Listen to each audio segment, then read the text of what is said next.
Action নিয়েই নিল ভারত। নদীতে জল কমল 20%। চরম সংকটে পাকিস্তান। ভারতের অ্যাকশনে মাথা খারাপ পাকিস্তানের। একেবারে ছেড়ে দেমা কেঁদে বাঁচি অবস্থা।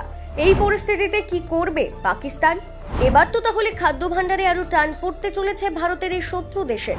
পাকিস্তান ভেবেছিল ভারত হয়তো কোনো অ্যাকশনই নেবে না, শুধুমাত্র মুখেই বলবে। কিন্তু সিন্ধুর জল কমতেই মাথায় হাত পড়ল শাহবাজ শরীফের। আস্তে আস্তে কি আরো জল কমিয়ে দেবে ভারত? দেখুন।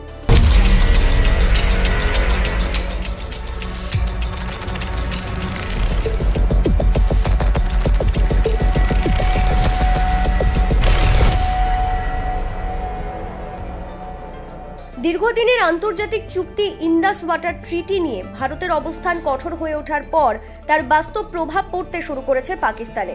সম্প্রতি পাকিস্তানের একাধিক নদীতে জলপ্রবাহ প্রায় 20% হ্রাস পেয়েছে বলে জানা গেছে, যার জন্য তারা সরাসরি ভারতের সিদ্ধান্তকে দায়ী করেছে।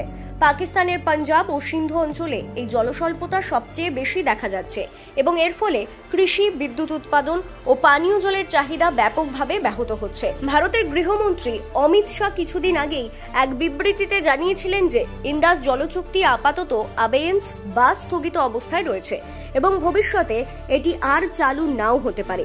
1960 সালে ভারত ও পাকিস্তানের মধ্যে এই চুক্তি স্বাক্ষরিত হয়েছিল বিশ্ব ব্যাংকের তত্ত্বাবধানে।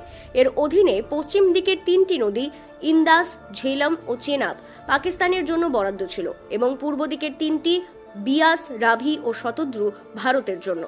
কিন্তু বর্তমান প্রেক্ষাপটে ভারতের অবস্থান বদলে যাওয়ায় পাকিস্তানের নদীগুলির পানি প্রবাহ সরাসরি প্রভাবিত হচ্ছে।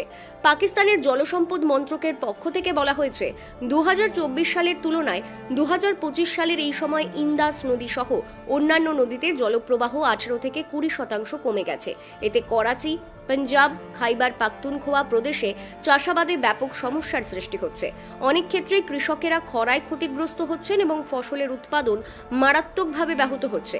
এদিকে ভারতের জলসম্পদ মন্ত্রক জানিয়েছে তারা নতুন জল নির্দেশনা অনুযায়ী চেনাব ও ঝেলাম নদীর ওপর নতুন বাঁধ নির্মাণ ও জলপ্রবাহ নিয়ন্ত্রণের পরিকল্পনা করেছে। এর ফলে ভারত নিজের ভূখণ্ডে থাকা পানি সম্পদ অধিকতর ব্যবহারে উৎসাহী হয়েছে। তাছাড়া পাকিস্তানে প্রবাহিত হওয়ার কথা ছিল এমন জল এখন পশ্চিম ভারতের কৃষি অঞ্চলে ব্যবহার করার ব্যবস্থা নেওয়া হচ্ছে। বিশেষজ্ঞরা বলেছেন এটি শুধু জল সংকট নয়, এক প্রকার কূটনৈতিক চাপে রাখা। ভারতের এই পদক্ষেপ একটি স্পষ্ট বার্তা যে সীমান্তে সন্ত্রাসবাদ ও কূটনৈতিক বৈরিতার কোনো প্রতিক্রিয়া ছাড়া সাড়া দেওয়া হবে না।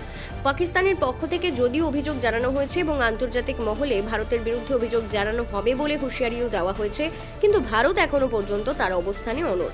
এই পরিস্থিতির মধ্যে পাকিস্তানের সাধারণ মানুষের দুর্দশা বাড়ছে। ভারতের জল কূটনীতি এখন কেবল আভ্যন্তরীণ ব্যবস্থাপনার অংশ নয়, বরং আন্তর্জাতিক রাজনীতিতে প্রভাব বিস্তারের একটি কৌশল হিসেবে ব্যবহৃত হচ্ছে। পাকিস্তান এই পরিস্থিতি মোকাবিলা করতে না পারলে তাদের খাদ্য নিরাপত্তা, কৃষি উৎপাদন ও নাগরিক জীবন ভয়াবহ সংকটে পড়বে। ব্যুরো রিপোর্ট, অজানার দেশ।